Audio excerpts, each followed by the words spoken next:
Okay Pune दोन महिला या पुढे जरा या हो और उस हिप्नोटिज्म के बारे में गलत मैसेज जाता है संदेशा, ऐसा कुछ भी हिप्नोटिज्म के माध्यम से नहीं होता। ये साइंस बहुत ही बेहतरीन है आपके जीवन में बदलाव लाने के लिए। आप देख रहे हो इनको कोई वेदना नहीं होगी, कोई संवेदना नहीं होगी, उनके चेहरे के ऊपर भाव दिखिए आपने।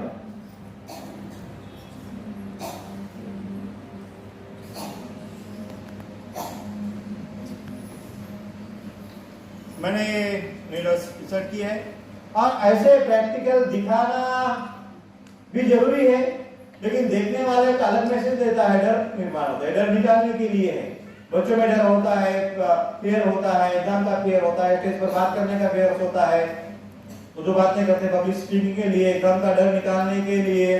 कई बार डर ऐसा बैठता है कि घर के बाहर नहीं निकालते। प्रभुनी का एक पेशेंट मेरे तरफ आया था, 15 साल से घर के बाहर नहीं निकला। उस डर को निकालने के लिए, डर लेने के लिए नहीं मैं ये संदेश देना चाहता हूँ, उसकी क्षमताएं दिखा रहा हूँ, कोई मैजिक के लिए प्रैक्टिकल्स नहीं है। शारीरिक क्षमताओं का विकास।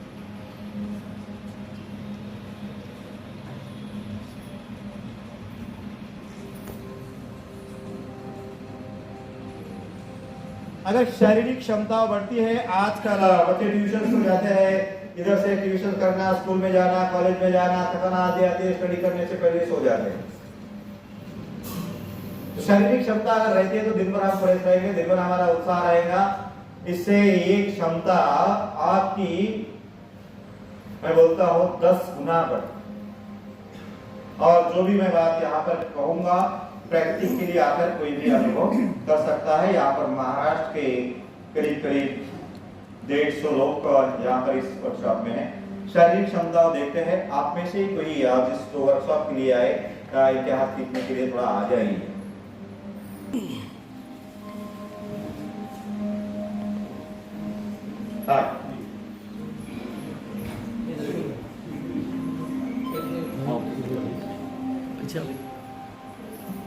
ऐसे नहीं है, इधर आइए थोड़ा सा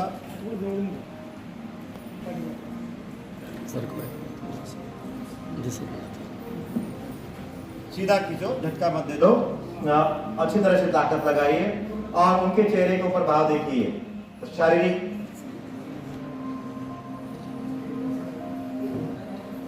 रिपीट हो गए, आए क्या हो गया? थोड़ा सा हेल्प के लिए आए, इनको उठाकर रखने का।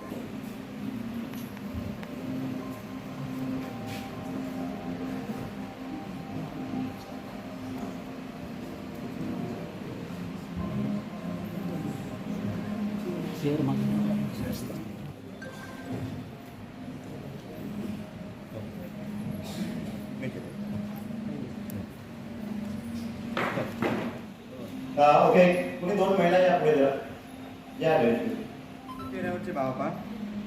ओके ताकत लाओ थोड़ा, आप ताकत लगाइए, सीधा कीजिए, कोई चेहरे पर भाव नहीं है। शारीरिक क्षमता, अगर शारीरिक क्षमता बढ़ती है तो आप कार्य क्षमता ये जो है आपकी बढ़ती है।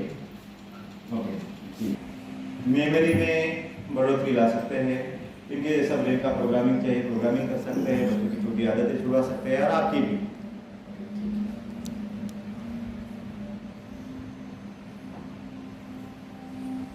और ठीक है, थैंक यू। बाकी देख लेते हमारा प्रोग्राम चलेगा। Thank you. आपका आज मौलाना आज़ाद रिसर्च सेंटर में एक प्रोग्राम रखा गया है, आपका इसका लक्ष्य क्या, मकसद क्या है? इसका लक्ष्य ये है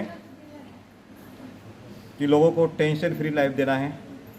हमारा ये प्रोग्राम है आज का stress management, self hypnosis, hypnotherapy का जो एक खासियत है वो लोगों तक पहुंचाना है। ऐसे लोग जहां पर बहुत सारे डॉक्टर के पास जाकर भी इलाज नहीं हुआ तो यहाँ पर आते हैं। हमारे अंदर एक शक्ति है और जो हमें बहुत शक्ति बोले तो कोई साइंस है, सम्मोहन एक शास्त्र है और ये सम्मोहन शास्त्र हमारे अंतर्मन के ऊपर कार्य करता है। और अंतर्मन में जो हमारा जो कॉन्शियस माइंड है, बाह्य मन है, उससे कहीं गुना ज़्यादा शक्ति है। तो हमारा एक व्यक्त व्यक्तिमत्व और एक अव्यक्त व्यक्तिमत्व है। अव्यक्त व्यक्तिमत्व में इतनी सारी गुण और विशेषताएं भरी हुई है जो हमें आज तक पता नहीं है। यहाँ पर आज प्रैक्टिकली आप देखोगे कि अव्यक्त व्यक्तिमत्व क्या है। जैसे कि सर अभी आज के दौर में आप देख रहे होंगे डिप्रेशन से सुसाइड कर लेते, डिप्रेशन से जो है तो निकलते नहीं। एक चाहे किसी भी तरह का डिप्रेशन रहने दो, मतलब एक लव का रहने दो या फिर अपने काम का रहने दीजिए, ये एक भागम दौड़ की ज़िंदगी में कोई किसी भी समस्या में जुड़े हुआ है, डिप्रेशन में आज के लोग बहुत उसमें उलझे हुए। राइट। डिप्रेशन एक मनोअवस्था है, मन में विचार आते रहते हैं, कंटिन्यूस प्रोसेस है मन में विचार आने की।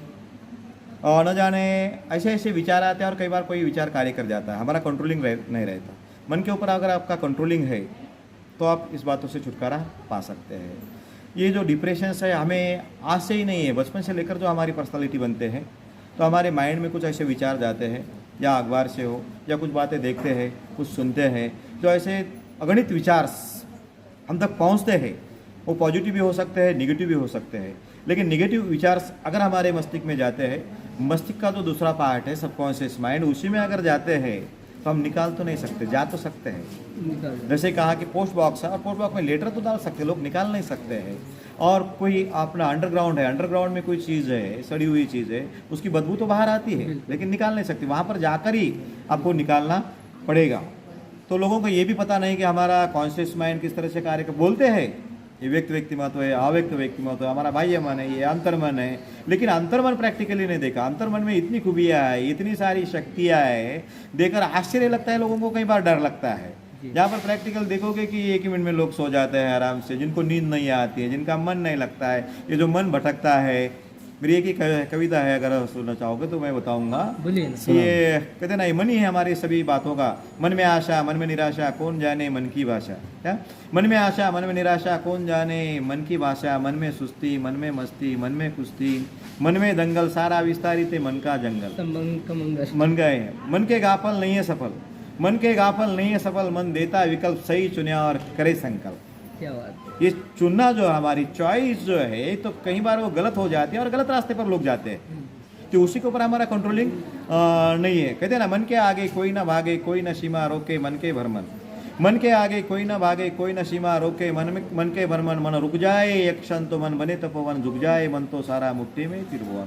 जो मन के ऊपर अपने काबू में लेता है तो उसके लिए कोई बात असंभव नहीं है। लेकिन मन भटकता है, मन लगता नहीं है, मन बेचैनी आती है, मन में हताशपना आता है, मन में निराशा आती है, तो जो कार्य करना चाहिए, हमसे जो कार्य होना चाहिए वो नहीं हो पाता है। तो मन के ऊपर नियंत्रण करने का एक माध्यम यानी सम्मोहन शास्त्र दुनिया का बेहतरीन शास्त्र है। और जब मन पर नियंत्रण करता है, आपका ऑपरेशन भी आप विदाउट एनेस्थीसिया कर सकते हैं। कोई टेस्ट है, आपको करेला खा रहा है तो मीठा लगता है, कि मन के ऊपर नियंत्रण करता है वो भी मीठा लगता है। कोई एडिक्शन है आपको, उसे भी छुटकारा पा सकते हैं। तो रोगी बनकर आते हैं और योगी बनकर जाते हैं, ऐसा साइंस है, ये मन का ही साइंस है। मन पर पूरी तरह साइंटिफिकली अगर आपको कंट्रोल करना है तो दुनिया में एक ही बेहतरीन साइंस है, वो है सम्मोहन शास्त्र। लेकिन सम्मोहन बोलते ही लोगों के मन में न जाने बहुत सारी शंकाएं आती है, लोगों के मन में चला सा चल बिचल हो जाती है। कोई जादू है, कोई मैजिक नहीं, कोई जादू नहीं, हमारे अंदरूनी शक्तियाँ हैं जो हमारे अंतर्मन में छुपी हुई है। इन शक्तियों के माध्यम से कहीं बार कहीं पर भी अगर इलाज नहीं हो गया, कहते हैं ना, जो बात दवा से न होती है दुआ से, तो दुआ की बात नहीं, तो हमारी आंतरिक शक्तियों की बात है। ना मैं बाबा हूँ ना कोई बुआ हूँ, एक हिप्नोथेरेपिस्ट हूँ, और इसके माध्यम से कि न जाने इन समस्या, इतनी सारी समस्या है जो कि मन नहीं लगता।